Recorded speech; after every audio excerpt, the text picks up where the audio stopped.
On a quiet evening when the school halls had fallen silent, a young boy with trembling eyes stepped forward toward the night shift janitor. His soft plea, to remain in the safety of the building instead of returning to a home filled with fear, spoke volumes. This wasn't just a simple request. It was a heartfelt cry for protection from a child who felt unseen and unheard. Welcome to Acts of Kindness Stories. In today's episode, we share a powerful journey of courage and compassion, a story that reminds us how a small act of kindness can change a life. Stay with us as we follow the steps of a brave boy and the caring guardian who risked everything to offer him a safe haven. Aiden was a quiet boy whose every step carried the weight of unspoken pain.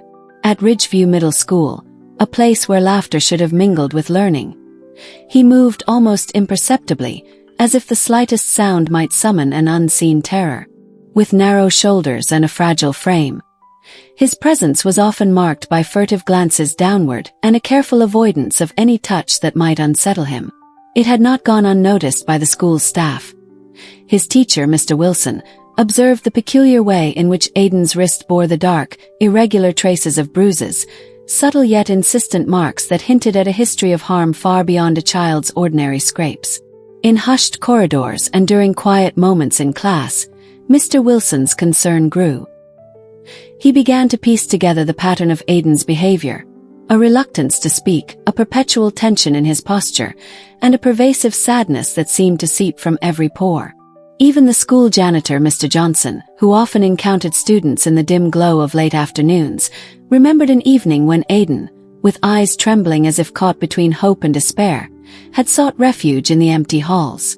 The child had pleaded silently for a place to stay, his plea echoing the silent cry of someone who found home to be an unbearable place. As the days wore on, Aiden's quiet suffering could no longer be ignored. Mr. Wilson, along with Ms. Parker, another dedicated educator whose intuitive concern for her students was well known, began to document the subtle yet unmistakable signs of distress. They noticed the way Aiden's hands trembled even when performing the simplest tasks, the way he recoiled from the lightest touch, and how he seemed to vanish into the background when others spoke. In their measured observations, every bruise and every quivering movement became a testament to a reality that was both heartbreaking and urgent. The unfolding of events brought Ms. Carter, a seasoned social worker with a reputation for gentle determination, into Aiden's life. With a quiet persistence that belied the challenges of her calling, she arranged for a private meeting in a small counseling room at the school. In that softly lit space, Aiden was asked to share what lay hidden beneath the silence of his eyes. Though his voice emerged only in barely audible murmurs, the physical evidence, a subtle but persistent pattern of injuries, a body marked by involuntary shudders, spoke louder than any words he might have found. In the careful, deliberate way that Ms. Carter worked with him, it became clear that his home life, entrusted to the care of the Dalton family, was not the safe haven it appeared to be from the outside. The Dalton household, impeccably neat and outwardly polite, concealed within its tidy walls an environment where discipline had morphed into cruelty. While the foster parents, Mr. and Mrs. Dalton, maintained a veneer of concern and propriety, the marks on Aiden's delicate skin told another story, one of repeated physical punishment and emotional isolation.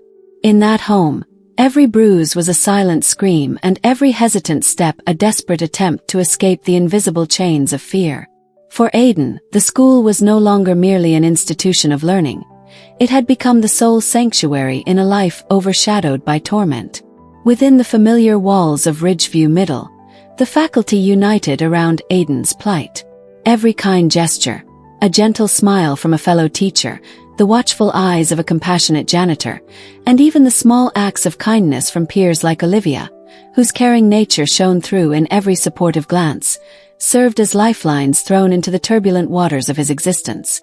Even as the bureaucratic machinery of the child protection system seemed slow and implacable, these individual acts of kindness created ripples of hope that touched the fragile soul of a boy who had learned to expect only silence in return. Despite Aiden's reticence, the accumulating evidence of his suffering set into motion a series of interventions that could no longer be delayed. The school's staff, led by Mr. Wilson and Ms. Parker, made the difficult decision to alert the proper authorities. Their careful observations, coupled with the subtle but undeniable physical evidence of abuse, culminated in the involvement of Child Protective Services. In an environment where every detail mattered, from the way his hands shook while reaching for a book to the furtive glances he cast away from any prolonged attention, the truth began to emerge.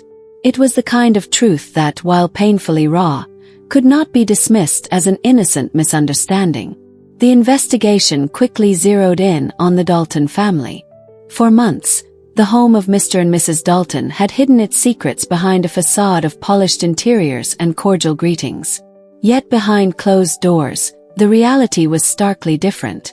Aiden's daily life was punctuated by a series of harsh interactions, the effects of which were etched into his skin and written across his wary expression. Every bruise, every tense movement, was a silent testament to the relentless fear that had become his constant companion. The educators, fueled by a determination to protect the vulnerable, worked tirelessly to gather testimony and evidence, knowing that the cost of inaction was measured in the suffering of an innocent child. In time, the mounting proof of abuse led to legal proceedings that would test the resilience of everyone involved. Within the somber walls of a courtroom, the narrative of Aiden's life was dissected with painstaking detail. The testimonies of those who had cared for him, the educators, the janitors, and the social worker, combined with the physical evidence, painted a picture that was both heart-wrenching and inarguable. Every detail was scrutinized, from the faint traces of bruises that told stories of repeated punishment to the trembling hesitation that marked his every gesture. For Aiden, this process was not merely a legal formality. It was the moment when the burden of years of fear was laid bare for all to see. Even as the courtroom became the stage for this relentless examination of a child's life, the sense of urgency never waned. The defense sought to undermine the overwhelming evidence by suggesting that Aiden's injuries were the inevitable result of a troubled mind rather than deliberate abuse. Yet, the unyielding resolve of those who had watched over him could not be so easily dismissed. The educators who had witnessed his suffering day after day, and the dedicated social worker, who had spent hours coaxing out the fragments of truth hidden in his whispered admissions, stood as a testament to the veracity of his experience. Every piece of evidence, a stray bruise here, a tremor there, became an inextricable link in the chain of proof that ultimately led to the unmasking of the Dalton family's cruelty. Amidst the intense scrutiny of the legal process, the situation took a turn that deepened the already profound sense of vulnerability surrounding Aiden. In a desperate bid to silence his testimony and preserve the semblance of control over his narrative, the Dalton family orchestrated a calculated act of abduction. Under cover of darkness and with a determination born out of desperation, they forcibly removed Aiden from the relative safety of the school environment. For days, the halls of Ridgeview Middle echoed with the absence of the quiet boy whose presence had become synonymous with resilience in the face of overwhelming adversity. As word spread of his disappearance, the community was gripped by a collective fear, a dread that the forces of cruelty might yet again close in on a child who had already endured so much. The search for Aiden became an all-encompassing effort. Law enforcement agencies, buoyed by the mounting evidence and the urgency of the situation, mobilized quickly. Among them were federal agents whose expertise lent a critical edge to the investigation. In a tense series of maneuvers near a dilapidated motel on the edge of the state line, Aiden was finally located. The stark setting of that rundown establishment, its peeling paint and flickering neon signs standing in sharp contrast to the soft assurances of safety he so desperately needed, served as the backdrop for the dramatic climax of his ordeal. In the moments that followed, the agents moved decisively to secure the area, apprehending those responsible for the kidnapping and recovering Aiden, who was found huddled in a cramped space, visibly shaken and physically exhausted from his ordeal. The recovery of Aiden marked a turning point, a moment when the community's collective efforts coalesced into the promise of a new beginning. The emotional scars of his recent ordeal, though still raw and painful, began to be addressed by the very people who had refused to let him slip away into the darkness. Mr. Wilson, whose protective instincts had been the spark that ignited the entire intervention, stepped forward with a resolve that was as gentle as it was firm. Recognizing that the bureaucratic processes could take far too long to secure Aiden's safety, he offered to take the boy into his own home, providing an immediate sanctuary from the forces that had long endangered him. In transitioning from the suffocating atmosphere of the Dalton household and the harrowing uncertainty of abduction, Aiden found himself enveloped in a new kind of warmth, a home where every corner, no matter how humble, radiated care and compassion. Mr. Wilson's residence, though modest, was transformed into a refuge filled with books, educational materials, and small personal touches that whispered of hope. In that space, Aiden was given not only shelter but also the promise of consistency and genuine care, a promise that, over time, began to mend the fractured pieces of his soul. The slow process of healing that followed was neither immediate nor easy. Each day presented its own challenges as the deep-seated fears of a past marred by abuse fought against the nurturing environment that now surrounded him. Still, there were unmistakable signs of progress. In the early mornings when Aiden would rise, there was a newfound steadiness in his steps. In the classroom, the once timid boy began to show small sparks of engagement, a raised hand during lessons, a careful answer to a question that once would have filled him with dread. Even the simple act of sitting down to a proper meal without flinching or looking around nervously became a milestone in his journey toward recovery. As legal proceedings continued in parallel with his personal healing, the courtroom remained a stage where the full truth of Aiden's experiences was relentlessly revisited. In a space where every bruise and every tremor was meticulously scrutinized, the educators and child advocates worked in tandem to ensure that his story was told with the clarity and gravity it deserved. The meticulous documentation of his injuries, coupled with the consistent observations of those who had cared for him, slowly dismantled the facade that the Dalton family had so carefully constructed. In that sterile setting, the undeniable reality of his suffering was laid bare for all to see, leaving little room for doubt about the necessity of holding his abusers accountable. The resolution in the courtroom, while significant, was not a conclusion to Aiden's long journey. It was rather a pivotal chapter, a turning point that allowed the community to reaffirm its commitment to protecting its most vulnerable members. The legal verdict served as a public acknowledgement of the pain that had been inflicted, and it signaled the beginning of a process aimed at restoring a child's dignity and safety.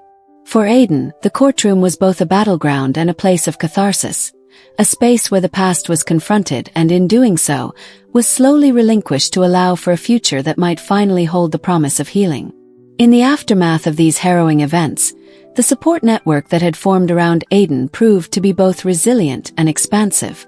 Every day, as he navigated the corridors of his new life under Mr. Wilson's care, he was met with quiet, persistent reminders that he was no longer alone. Teachers took extra care to ensure that every classroom interaction was laced with empathy. Counselors offered regular sessions to help him process the traumatic memories that still lurked at the edges of his mind, and even the smallest gestures from his peers, like a shared smile or a pat on the back, contributed to the slow rebuilding of his self-worth. The transformation that began in the sterile confines of a court-appointed shelter gradually spilled over into every aspect of Aiden's life. Within the nurturing environment of Mr. Wilson's home, where every morning was greeted with a soft hum of routine and every evening with a sense of security, the young boy began to learn what it truly meant to be cared for.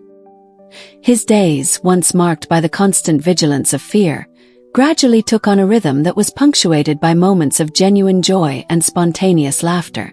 Even as the shadows of his past occasionally crept in during moments of solitude, the persistent warmth of his new life reminded him that those dark days were no longer the defining features of his existence. Yet the journey toward healing was layered with complexities that extended far beyond the legal and physical interventions. The emotional landscape that Aiden had to navigate was vast and varied, filled with memories of terror, uncertainty, and the profound loneliness of being misunderstood. Each time he encountered a familiar trigger, a sound, a touch, or even a fleeting scent, he was reminded of the dark corridors of his past. In those moments, the careful structure of his new life provided a fragile but crucial framework within which he could begin to reclaim the parts of himself that had long been buried beneath fear. Over the ensuing months, the community rallied together not only to ensure that Aiden was safe, but also to help him rediscover his identity beyond the labels of victimhood and fear. Educational programs were introduced that focused on resilience and recovery, Workshops for teachers and social workers emphasized the importance of recognizing subtle signs of distress, and public discussions were held that shone a light on the urgent need for reform in child protective services. Each of these initiatives, born out of Aiden's story, served as a reminder that the fight against abuse was a collective endeavor, one that required the unwavering commitment of every member of the community. In a series of quiet, transformative moments that came to define his recovery, Aiden began to reconnect with the world around him in ways that were both tentative and profoundly hopeful. Class projects that once intimidated him became opportunities for expression. Art, once a mere scribble on the margins of his notebooks, emerged as a means of communicating the complex tapestry of his emotions. Slowly, the boy who had once seemed so fragile began to assert himself, not with bold proclamations, but through the steady, deliberate reclaiming of his own narrative. His progress was measured not in grand gestures, but in the subtle shifts of his demeanor, a look of determination in his eyes, the gradual easing of the tension in his shoulders, and a smile that, while still rare, shone with the promise of a better tomorrow. Within the walls of Mr. Wilson's home, every room became a sanctuary of healing. The modest living room, adorned with shelves filled with well-worn books and mementos of a life redefined by compassion, offered Aiden a sense of stability that had long eluded him. His new bedroom, though simple, was carefully arranged to provide a space that was entirely his own, a haven where he could reflect, dream, and, most importantly, heal.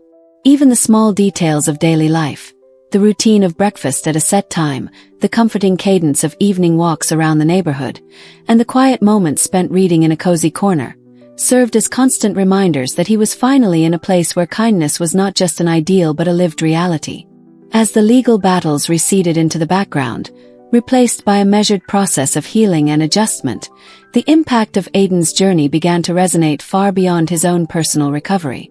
The case had become emblematic of a broader movement, a call to arms for educators, social workers, and community leaders to remain ever vigilant in the face of silent suffering.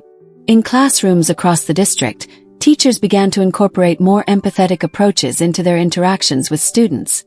In local community centers, seminars on child protection and mental health were organized to ensure that every child had access to the support they needed. And in boardrooms where policies were crafted, Aiden's story was invoked as a powerful reminder of what was at stake when a child's voice went unheard. In many ways, the transformation that unfolded in Aiden's life was as much about the collective effort of a caring community as it was about the resilience of one young boy. Every gesture of kindness, every moment of unwavering attention, and every sacrifice made in the name of protecting him wove together to form a tapestry of hope that was as enduring as it was inspiring. For those who had once felt powerless in the face of systemic neglect, Aiden's recovery offered a beacon of light, a tangible affirmation that even the darkest chapters of life could be rewritten with compassion, determination, and a steadfast belief in the value of every human life. Even as the scars of his past remained, gradually softening under the consistent care and support of his new environment, Aiden's journey took on a dual purpose. It was not only about reclaiming his own life, but also about transforming the way the community viewed and responded to the silent suffering of its most vulnerable members. His experience sparked an ongoing dialogue about early intervention, the necessity of rigorous child protection protocols, and the transformative power of empathy. In schools, neighborhoods, and policy-making circles alike, his story became a clarion call to never again allow a child's cries for help to go unheeded. In the wake of these changes, the legacy of Aiden's recovery continued to grow. Every milestone, be it a completed assignment, a day without anxiety, or even a spontaneous burst of laughter during a class project, was celebrated as a victory not just for him, but for the entire community that had rallied behind him. The journey from darkness to light, though long and fraught with setbacks, was marked by an ever-deepening understanding that true healing is a process nurtured by relentless care, unwavering support, and the courage to confront even the most painful truths. Throughout this period of transformation, the quiet determination that had characterized Aiden's early days began to evolve into something more robust, a resilient spirit that refused to be defined solely by the wounds of his past. In the gentle routine of each new day, he found not only the strength to face his memories, but also the capacity to embrace moments of unexpected joy. Whether it was a quiet afternoon spent sketching in a new sketchpad provided by Mr. Wilson or a spontaneous conversation with a teacher who recognized the significance of every small step forward, every act of kindness helped to build a foundation upon which a more hopeful future could be constructed. As the seasons changed and the relentless march of time continued, the narrative of Aiden's life emerged as a powerful testament to the fact that even the deepest wounds can begin to heal when met with a sustained commitment to love and care. The transformation that took place within him was mirrored in the evolution of the very systems that had once failed him. Schools began to adopt more sensitive approaches to student welfare. Community programs expanded to provide comprehensive support for children at risk, and public policies were re-examined with an eye toward ensuring that every child would have access to the protection and compassion they deserved. The legacy of Aiden's experience was not confined to the pages of legal documents or the hushed corridors of his former school. It became a living, breathing reminder of the transformative impact that unwavering empathy can have on a fragile life. In the quiet moments of reflection that punctuated his daily routine, Aiden began to understand that while the past might leave its indelible mark, it did not have to dictate the future. Each day was a new opportunity to embrace a reality defined not by fear, but by the collective power of kindness and the enduring belief that every child is worthy of love. In the fullness of time, as Aiden continued to heal and grow under the protective care of Mr. Wilson and the surrounding community, his journey stood as a beacon of hope for countless others who had experienced similar darkness. The ripple effects of his recovery reached far and wide, inspiring a renewed commitment to safeguarding every vulnerable child and ensuring that no cry for help would ever go unanswered again. The collective memory of his struggle and triumph resonated deeply with educators, social workers, law enforcement officials, and community members alike, each drawing strength from the knowledge that a single act of kindness could, indeed, change a life. The story of Aiden, once a silent, trembling figure moving through the shadows of a troubled world, had blossomed into a living narrative of redemption, resilience, and the transformative power of care. It was a story that demanded to be told and retold, not as a tale of victimization, but as a celebration of the human spirit's capacity to rise above even the most harrowing circumstances. Each day, as the memory of past fears gradually gave way to the promise of a safer future, the legacy of Aiden's journey continued to inspire change, one small act of compassion at a time. Through every trial and every triumph, the message remained clear. Even in a world where cruelty and neglect once reigned, the light of genuine care and unwavering dedication could shine through, offering hope, healing, and the promise of a life finally reclaimed. This narrative, etched into the hearts of all who witnessed it, would forever serve as a reminder that every child's story matters, and that when communities stand together to protect their most vulnerable, miracles can and do happen. In the quiet aftermath of Aiden's harrowing ordeal, a gentle calm began to settle over the lives he had touched. His journey from fear and isolation to a place of belonging became a living testament to the power of compassion and unwavering care. Every day, as he navigated the once overwhelming challenges of his past, the support from a community of dedicated educators, caring neighbors, and tireless advocates shone like a beacon, reminding us that no child should ever feel alone in their struggle. In his new home, where every corner held a promise of safety and every smile was a step toward healing, Aiden's quiet resilience spoke louder than the pain of his history. His transformation was not merely a personal victory. It ignited a broader movement, a call for every one of us to stand up and protect the most vulnerable among us. His story, marked by the courage to speak out and the determination to embrace a future filled with hope, resonated deeply within a community that had learned the true value of kindness. It underscored an essential truth, that even in the darkest moments, the light of genuine care can spark a journey toward recovery and renewal. As this chapter of Aiden's life draws to a close, his triumph is a reminder for all of us to remain vigilant, to listen carefully, and to act with empathy when we encounter those in need. His narrative is a powerful call to transform our collective compassion into action, ensuring that every child's voice is heard and every plea for help is met with immediate, caring support. If Aiden's story has moved you, we invite you to join us in spreading this message of hope and transformation. Please like, share, and comment on this video, and subscribe to Trend Story Life as we work together to reach 1,000 likes and continue sharing stories that inspire real change. Your support fuels our mission to shine a light on the power of kindness in every corner of our community. Thank you for being a part of this journey toward a brighter, safer future for all.